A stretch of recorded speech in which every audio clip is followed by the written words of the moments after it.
Very good. I take direction well. Yeah, you do. Camera one, couch. Yeah, get over there. All right, friends, welcome back to the Morning Brew Monday edition.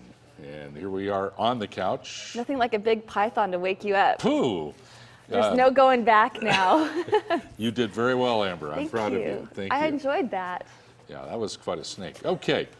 Amber Hendren, Larry Aarons, time now for our good friends at NewsCastic. Let's join Chris for the list. Here we go.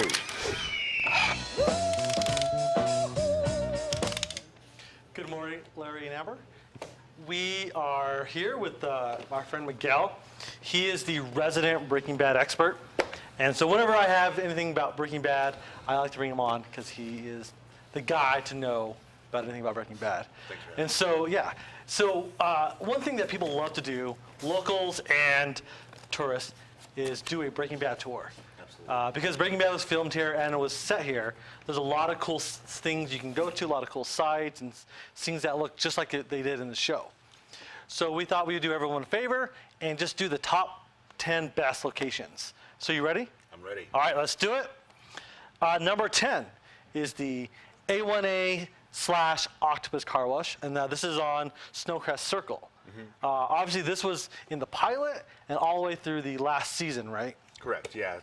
We saw it first. Walt was working there as an employee under Blvd, and eventually he becomes the owner with Skylar, and that's their money laundering business that Right. they use. So it's a very, iconic location. A1A Car Wash, the Octopus Car Wash, has just been bought out by Arizona company Mr. Car Wash. So hopefully they're going to keep everything the way it is, so fans from around the world will be see it as they saw it on the show. You would think they would name it A1A just to bring in the tourists, right? Yeah, exactly. That would be perfect. Cool. Well, the next on the list is Los Pollos Hermanos / Twisters, and this is on Isleta Boulevard.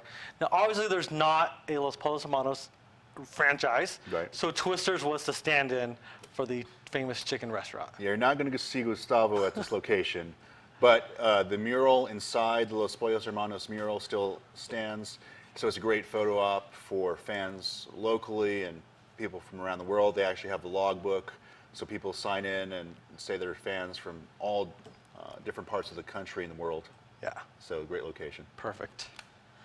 Next on the list is the Crossroads Motel / Crystal Palace. Yeah. Now, in the show, a lot of the seedier business went down at this hotel. Well, you might not see Wendy there, but you might see somebody like Wendy. Yeah. I can't say. It's a really iconic, great, like Route 66 looking location. You just have to be careful when you take pictures because the owner wants you to pay a fee for taking pictures on property, but you can take a picture from the sidewalk, public property. So, but it's a great location, really iconic again. Now, would you stay there? I probably wouldn't stay there, but So just for the photo ops? maybe if it was, low on money, might be an okay place, but yeah. Cool. Next on the list, number 7 is Denny's on Central. And this was a very pivotal part of the show when Walt was there, right? Right. This is the first episode of season 5. We saw the flash forward with Walt, with his hair, and he hadn't had hair, and he's doing having breakfast for his birthday. Yeah. So some people have, including myself, have made it a birthday tradition to go to that Denny's for their birthday. I actually met a London couple who flew here just for Breaking Bad. The gentleman was turning 52, went to Denny's, showed his ID, Yeah. got a free breakfast. That's so right, that's you can go to Denny's and get a free Yeah, breakfast. exactly. Next, we can't keep restaurants off this list for some reason, but we have the Doghouse on Central. And now this is one of Jesse Pinkman's favorite hang-up. Yeah, this is where he purchased a gun illegally and also gave away his money to a homeless guy. So it's a really amazing, visual location, great neon sign. So I recommend going there during night to see the neon sign in action. And it's visually impressive. Great chili cheese dogs too. So great Hot dogs food. and handguns. Exactly. Next is the John B. Robert Dam. Now this is in the Northeast Heights. When this showed up in the show, everyone, this kind of like blew everyone away because it just looks unique, and it kind of looks like a cemetery. Yeah. Yep. Which was apropos for the scene that it was in. Yeah, it's a very dark show, and the last 8 episodes were very dark. So this was a great location that kind of indicated that. And it's where the disappearer picks up. Well, was going to pick up Jesse, and then eventually picks up Walt. Yeah. So visually impressive, a great photo op location.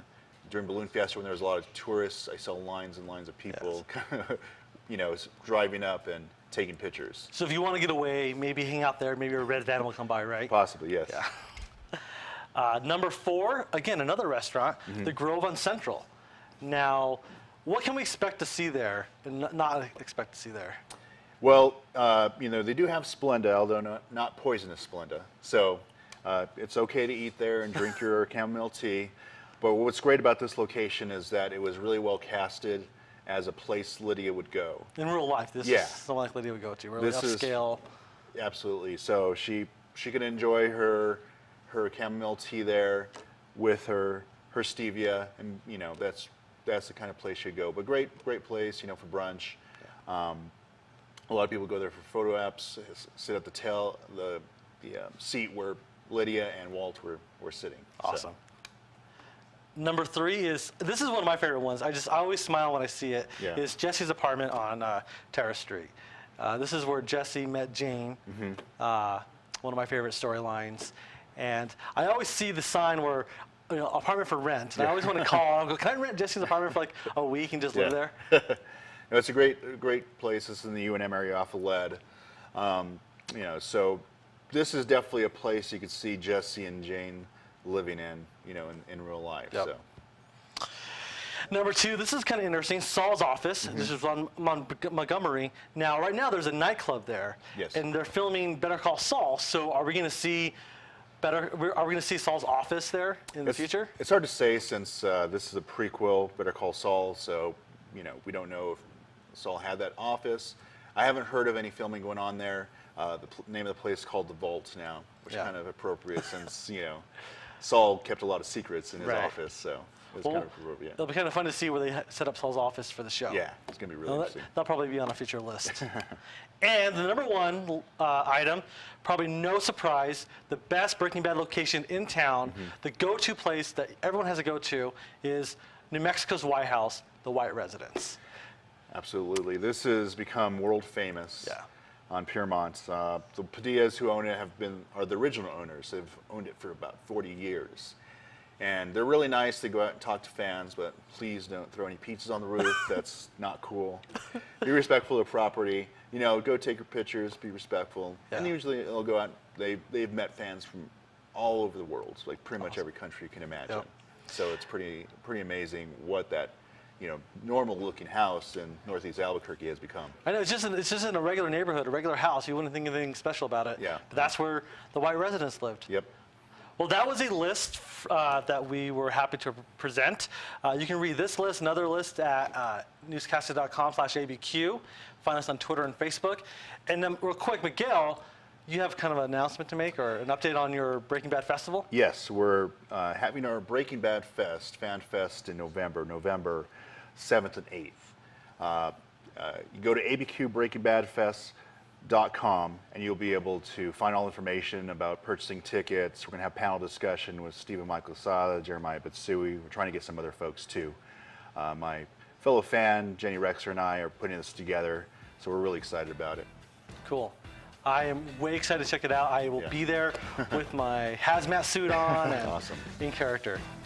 Well, hey, thanks for coming on. Thanks for having me. We'll send it back to Larry. Guys, thanks.